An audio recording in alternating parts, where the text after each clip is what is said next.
This is On the Move. Welcome to On the Move, where we are discussing all things wellness, health, and building community. I'm Arrianee. And I'm Jeremy.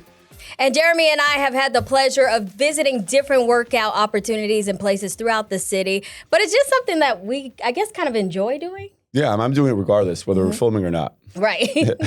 And you also have another venture called The Move that's also in lines with, health and wellness and fitness. Absolutely. So The Move is part of my social club I run called Outsiders. And we wanted to start something like a run club, but run clubs are overdone. There's a million run clubs. So we wanted to do something that's in line with what we do on the weekends, which is different adventures, providing different experiences for our social club. So we started this thing called The Move, which is essentially different workouts, different experiences we provide for our community every Tuesday. So we've done stuff from cold plunge to HIIT training to samurai training to runs, really diversifying what we do. Yeah, but you missed out on the most important part. It's free. It's free. That is free, yes. So Sorry. no need to sign up for like a class pass or pay some extra money. It's free. It is free. How do you make that happen for people in the community? I mean, it's really relationships based. Mm-hmm. So the relationships we've built with people and also letting them know the incentive, the motivation behind doing the move is creating experiences for people to be, one, supporting small businesses, two, providing these experiences and motivating people to work out. But the real core of it is my passion. That's community, doing it together. Yeah. And speaking of together, like I mentioned, Jeremy and I have had the opportunity to pop into different type of workout classes. We did have the opportunity to go to a boot camp style class called Inner U Bootcamp. It was pretty amazing. And our guest today is actually the man behind this movement. He's a fitness trainer, a Nike trainer. He's behind House of Zeus. And I'm told that he's the architect for your body. So please join me in welcoming to the show, Coach Irv. I got a little baby bell. You see this baby? Wait, can we show this? My baby. A kettlebell? Kettlebell. Wow. Not bad. You cleaned it a little bit. Thank you, Coach, for joining us today. Thank y'all. I mean, I'm happy you guys, enjoyed my class. That's great. And tell the world, But two, happy to be here. We'll get to your class in just a moment. Sure. But first, let's talk about how did you get started in fitness and the movement? Man, like in general, like how were you an athlete? The origin Were you story. a fat kid? People have those stories. The origin story. For real. Jeez, I mean, really. were you an athlete? Were you a fat kid? What? What a polarizing option. That's fair though. You know what I'm Yeah. saying? Because in 2025, every trainer was like a fat kid growing up, right? It's like you lose weight and now you become a trainer. Or the opposite. Or the opposite. The really skinny kid who wanted to prove himself and be. There you go. You have muscles. Yeah. Bingo. So, well, my villain stories is pretty simple. I grew up an athlete. I played football for a very long time since I was a kid, and it's a funny story on how this happened. Really. So I was playing football for a while. And I played for Canarsie High School, and I played for teams around New York City. And then I joined this one team called Queens Panthers, I think. And so I'm on the team. And at the time, I was looking to get into like arena football teams, which is pro. Which is pro. Right. So I had like an agent, little random agent. It was like, all right, cool, we're going to play here. We're going to get film. And then we're going to try and go for other teams. And I was like, great, let's do it. So while I was on the team, there was this kid on the team named Kyle. Right? He was a linebacker. I played D-line. And I found out he was a trainer. So I'm on the team and I'm working with the team and yada, yada, yada. I love the team. And then I befriend him, right? And I tell him this story all the time or whatever. I befriend him on purpose, right? Because he was a trainer. So I was like, let me be his friend so he could train me. That's really how this started. So I'm like, hey, Kyle, da, da, da. So now he's training me, right? So now fast forward, we're going to the gym. He's training me for like $20 or something like that, or like a smoothie. Swear. We're on the same team. So incentive, we're on whatever the it same takes. team. So in theory, he's like, I'm just helping you get better for this team, right? So he doesn't really need pay or whatever. So we're there. And then one day, I don't know, he made me do something in the gym. And then I finished doing whatever the something was. And then I was like, how did you know that my body was supposed to move like that? And then he was like, this is what I do. Like, I study this. And I was like, huh, can you teach me that? Like in that moment, like seriously, I was just like, this kid's a genius. I forgot what we were doing, but I was just like, this kid's a genius, bro. And then I was like, because like, I guess he told me what's supposed to happen, what I'm supposed to feel, da-da-da-da. And then I felt everything and then whatever. And I was just like, like, you're like a wizard. So then I was like, yo, teach me, show me the game, Ghost, right? And then he was like, are you serious? And I was like, yeah. And then he was like, okay. And then from then on, he became my mentor really early on. Then he would teach me the game really, really hard on me, but he helped. You know what I'm saying? He's why Inner U is like this today, interestingly enough. I don't want to fast forward so much, but now we went through the rigmarole of him teaching me how to train, and he would watch me train people. I have to send him videos, this, that, third. He'd tell me it was trash, it was good. And we did this for years. We still talk to this day. He lives in Miami now. But he's how I started training. Wow. You know what I'm saying? Which is insane. Then I ended up playing arena football. And I moved to Harrisburg, Pennsylvania. I got signed. I got hurt. I came back home, and I took training seriously. I was training before I left, but I took training seriously when I got back. And then I went to Bally Total Fitness. I became a trainer there. And then I dropped out of school and was like, I'm just going to pursue training forever or whatever. And then I became statistically, like the #1 selling trainer at Bally's at that time. And they judge you by, like I was like the #1 ranked trainer. So they judge you by like client retention, how many clients you sign a month. I was signing like this whopping $25,000 worth of clientele every month. It was insane. You know what I'm saying? So then I got promoted. I became a fitness director at Bally's in Tilden. Then I got fired, long story. Then I decided to venture off independently and create my own business. All right. And here we are today, essentially. Wow. Yeah.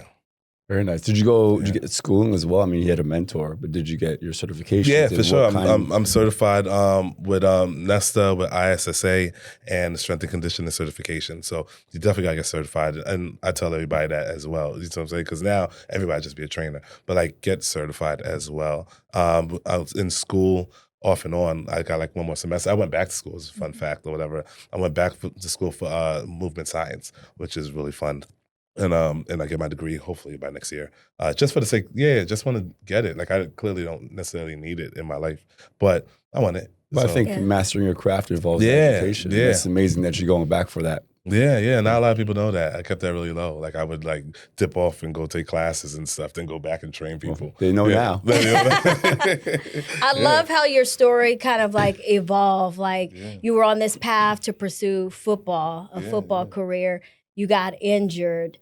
What was your mindset when you got injured? Because sometimes when things happen to us in life, we feel like, oh, my life is over because I was supposed to be this professional football player. Like me, I was supposed to be a professional dancer for Usher, but here I am on the news. I digress. We'll talk about that another time. I thought it was over, for real. Because what happened was I was in college, and then I dropped out. I dropped out of college twice, essentially. I dropped out of college when I got signed. So I got signed to an arena team in Harrisburg. So I left college to go play football. So I moved. Were you playing in college? No, I went to a CUNY college. I went to York College, so they didn't have a football team. York? Yeah, York College. I went to Hunter. There you go. I played basketball for Hunter. Well, they had a good basketball program at Hunter. They probably still do, though. I mean, of course we did. Here we go. I'm trying to gas reliving the old times here. So I left college to play football, and playing football was amazing. Like I lived in my own condo, and all we had to do was party and play football and lift weights. That's literally all we did. And then when you get released and then you have to move back to New York, that was tough. Like that was tough. And so mentally I was down bad. So then I went back to college. So I rolled back into college when I came back. But I didn't care. Like my brain was like, yo, like 2 months ago you was getting paid and you was partying every night and playing football, but now you're sitting with a bunch of kids who don't know what they want to do with their lives. It's like I just couldn't fathom, really. So I wasn't doing well in school the second time around. I didn't buy books. I just went to class. I swear. But I was training, and I was like, I really like this training thing. And then I remember I went to my professor and I was like, hey, what's it going to take for me to pass this class? And then he was like, nothing. Like, you're too far behind. Like I didn't buy any books that semester. I probably failed every test that happened. The finals is coming up. And I was like, okay, I appreciate that. I mean, thank you. And I walked out and I was like, I'm not coming back. And I was like, I'm going to make training work. I literally said that. And it's funny because if you know anything about Queens, Bally's is 1 block over from York College. It was on Jamaica Avenue. So I literally was working at that Bally's. I walked the block over, and on that block walk, I was like, all right, so what are we going to do? Because we're not going back. So we're going to train here. We're going to force them to promote us to become a fitness director. And then after they promote us, we're going to make quality money, $75,000 at this time. I'm like, oh my God, that'd be great. You know what I'm saying? And then we're going to leave and then do our own thing. This was literally the plan that I set on my walk to Bally's. Everything happened besides I got fired, which forced me to start my own thing. But I became a trainer there. I did really well there. I got promoted there. I ran top 3 programs in Brooklyn in the Tilden location, got fired, and then forced to grow. I created my own brand after that.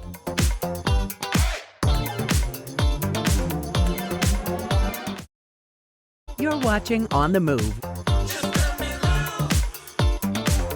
Thank you for being transparent about that, getting fired, because you probably would have never left Bally's and ventured out on your own if you hadn't been fired. Probably not, because when they fired me, funny thing is they realized it was a mistake. It was a long story, but 24 Fitness had bought out. Did they try to circle the block? They did. They said? 24 Fitness had bought They out always Bally's. do. And then they tried to circle the block and was like, hey, we want to bring you back and we want you to run the Sheepshead location, which was the flagship location. So it was like way more money than what I was getting at Tilden.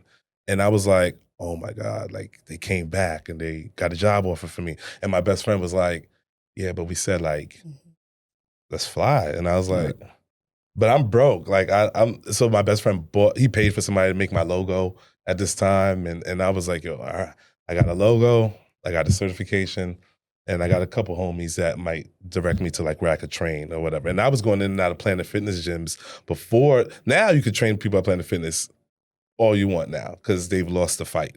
This is the era where you were getting blacklisted. So I was getting kicked out of Planet Fitness's training people. Yeah, because when Planet Fitness first got to New York, you couldn't train people there. You know what I'm saying? So I would have to be like, oh, that's my cousin. But you got this. We're working out together. Right. So I'm coming in with 3-4 cousins a day. Right. And they're like, Then at some point, it was like, yeah, you can't train. And I'd be like, what do you mean? I'm just working out with my cousin or with my friend. How can I not train them? I'm not training, yada, yada. But they've watched me long enough that I would now punch my card. It's like, oh, I can't come here. Then I would have to go to another Planet Fitness and do the same thing. I'm telling you, if you ask a couple old clients, I took them to different Planet Fitnesses because we kept getting kicked out of whatever. And then I was like, all right, let's just make friends, which is, I don't know, a gift of gab. I learned, seriously, I've learned how to manipulate the situation a lot in a good way. So I was like, all right, we're going to go to the gym and we're going to make friends with everybody. And I would go to a friend desk and I just became super friendly. Hey, how you doing? Seen the game last night? This, that, third, da-da-da. And I was like, if they realize like we're homies now, they're going to be less likely to kick us out. To snitch on you. They're going to just look the other way. And that's what happened. So I was like, hey, nice seeing the game, this, that, third. I just became super personable at every gym. Front desk loves me. Hey, Irv, what's up? What's up? Me and my guests walking in. Trade, the guys mopping, cleaning, they see me, but we just talked about the game in the locker room. And then they let me go. And then until I found, a couple of gyms that were for training. Let's switch gears a bit and get to Inner U Bootcamp because Jeremy and I took your class. Jeremy, what was your take on the class? Oh, I have some clear takeaways from that class. Number one, the music. Right? You set the tone, especially if you're trying to. Listen, I don't take pre-workout. I don't do these things. But I'm trying to get amped and get a great workout. You're naturally just energized like that? I just think of a triggering thought and I'm good. Right. So she left me. Basically.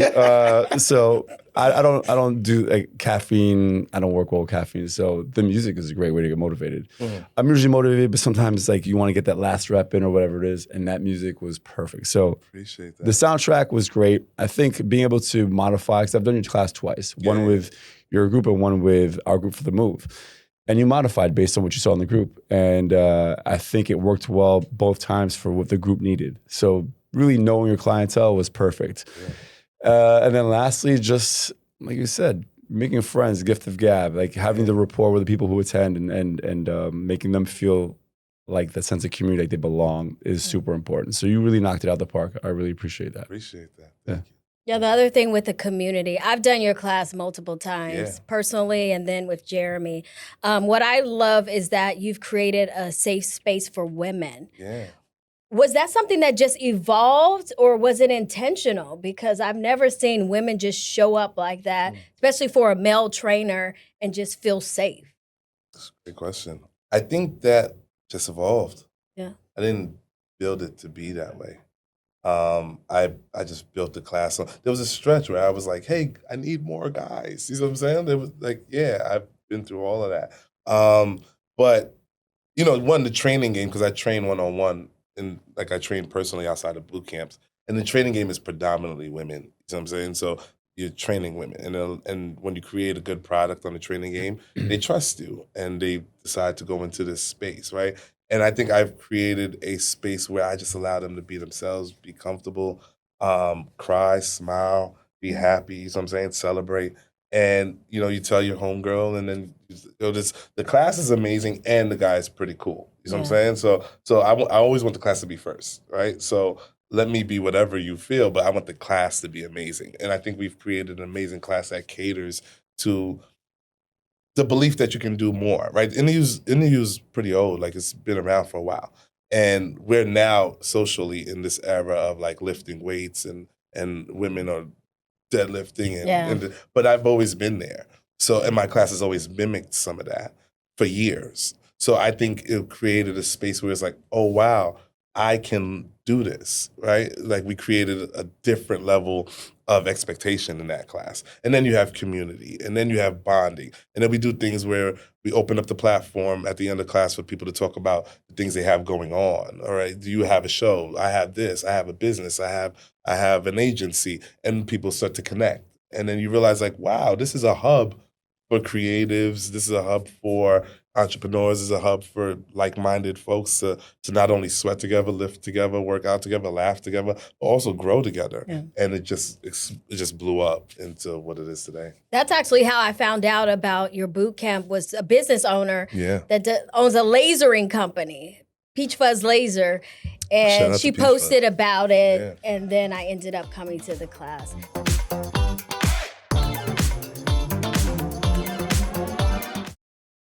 You're watching On the Move. The other thing that really stood out to me about your class is, as a Black woman, I feel like in our community, it's not often ingrained in us to have workouts, to go to the gym.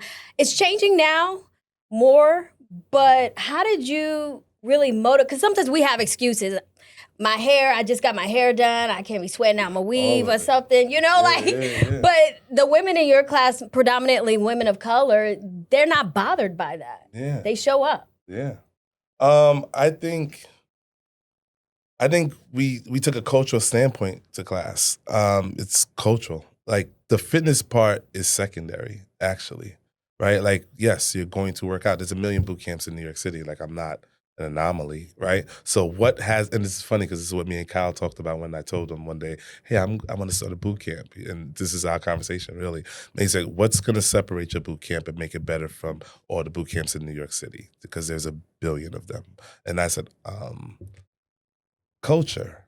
And, you know, in explaining that to him and to you guys, it was create this thing where it has a cult-like following in a respectful way, and create it where it's centered around the Black experience.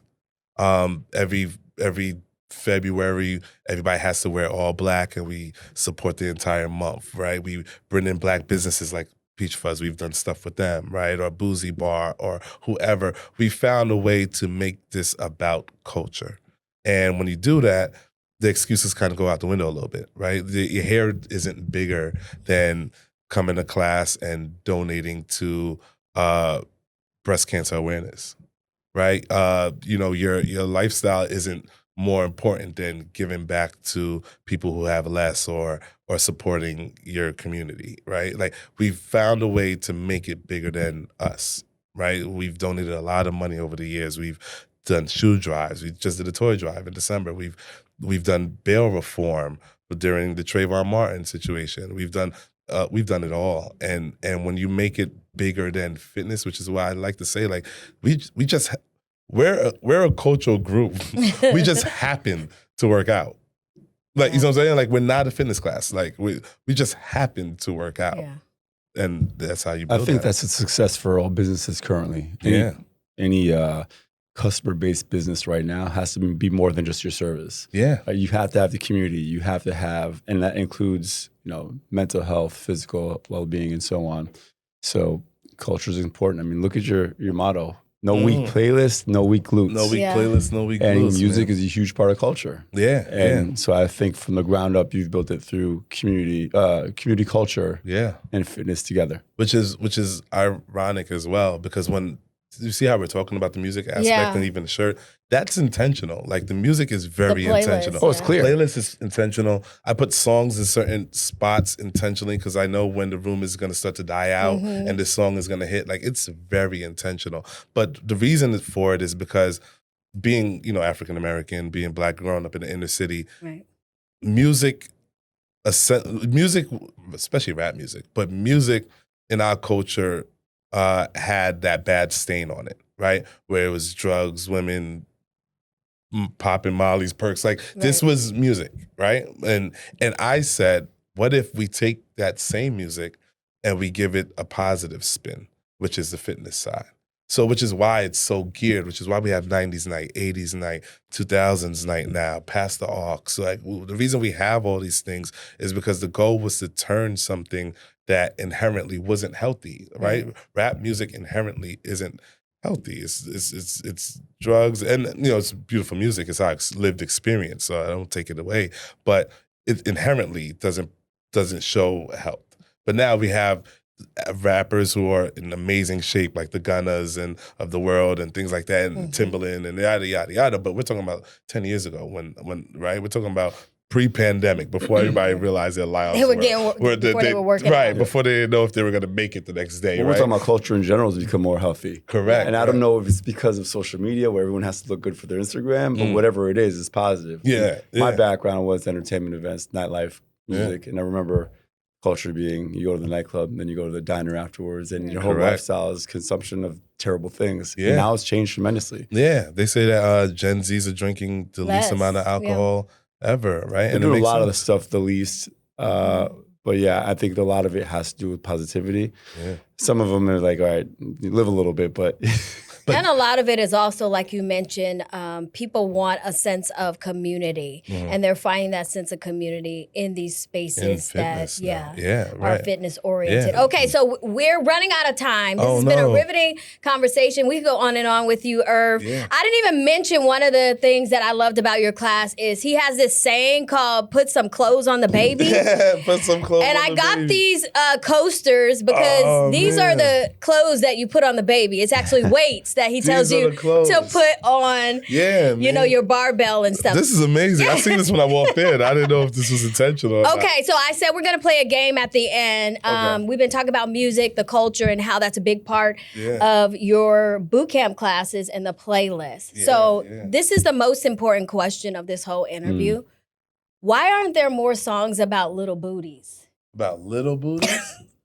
I don't know if we could talk about that on air. We don't play a lot of Taylor Swift. I'm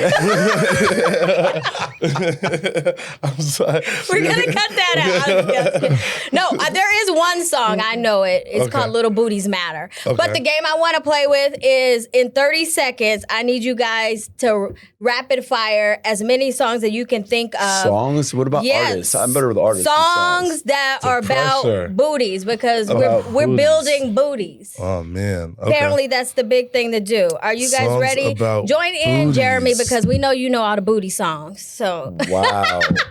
Just kidding. All right. All right, we ready? 30 seconds. Songs about... Back and forth? Like he goes, I go? Oh, hold on, I don't know the names of the songs. I got to find them. Oh, my goodness. Sing a line, all right? Here we go. Songs about booty. Crazy? Go. Tip drill. The Future and I think it's Kanye. What's the song, Jeremy? I don't know the name of the song, but sing it. Nope. Back there. My birthday. Yeah, okay, Irving. That song. You said birthday song? Yeah, Future. Okay. Well, 2 Chainz and Kanye, but I know. Then there's Rick. Go ahead. Man. Oh my goodness. Rick Ross being Gucci suit. Pop that. That's about booties. All right, that's about 30 seconds. We didn't even do like Baby Got Back. I didn't want to go that old. Shake It Fast. Watch yourself. Mystical? Yeah. I didn't want to go Baby Got Back. And we could go back in the day doing the butt. And that's too old. That doesn't amp you up. I mean, a little bit. On lower body day, it gets them going a little bit. I mean. Man. Oh my God. You get this sound clip, me saying something I shouldn't be saying, and then reusing that. I'm smarter than that. Shake a tail feather. There were a lot. She's setting you up. Anaconda. We didn't do that. Anaconda. Bootylicious. Get right. low. Is that? You know, when it's like when you put somebody on the spot. Trina, like, any Slip Aside record, so Trina, Trick Daddy. Who's the woman that sings My Neck and My Back? That's another one. Yeah. Well, the time is up, Jeremy. But I'm saying, I don't know the name of these songs. The time is up. I'm singing the Baby Bell. Just sneaking them in there now. Oh my God. Thank you so much, Irv. Sure. We appreciate you being here. Y'all, you have T-shirts for us? I do. Oh, man. No week playlist? Yeah. We're putting them these up on the site. They should be up on the site probably this week. So where can people find you? When this airs. These shirts specifically, and where you can find me, the House of Zeus, NYC.com. We host our boot camp every Monday and Wednesday, 7:30 p.m. On 54 West 39th Street. It's an amazing time, man. We have upper body day, lower body day, strength and conditioning day, which is the one that you guys came to together, I believe. Train like an athlete day. So, you know, we it's themed out and musically themed out. 90s night, 2000s night. We're excited past the aux. And a new one. Yeah. Booty night. And booty night now. We are now incorporating. Maybe a little booty night. Little booty night, actually. Right. LBN night. I'm building a shelf. That's why I got my baby bell. I'm building my baby bell. LBN night coming soon. I get it in. Don't be trying to play me. She puts clothes on the baby. Yes, I do. And I've seen her do clothes. pull-ups. Yeah. I've seen her do pull-ups with no bands. It goes Thank crazy. You guys. Yes, ma'am. And Jeremy, thank you. My pleasure. Thanks The for having me. Move, where can people find out more information? Follow joinoutsiders.com on Instagram as well as our website. Join Outsiders Instagram, joinoutsiders.com is our website. All right. And thank you for joining us for On the Move. We know wherever your fitness journey takes you, it may not be easy, but we say find a community and just get moving.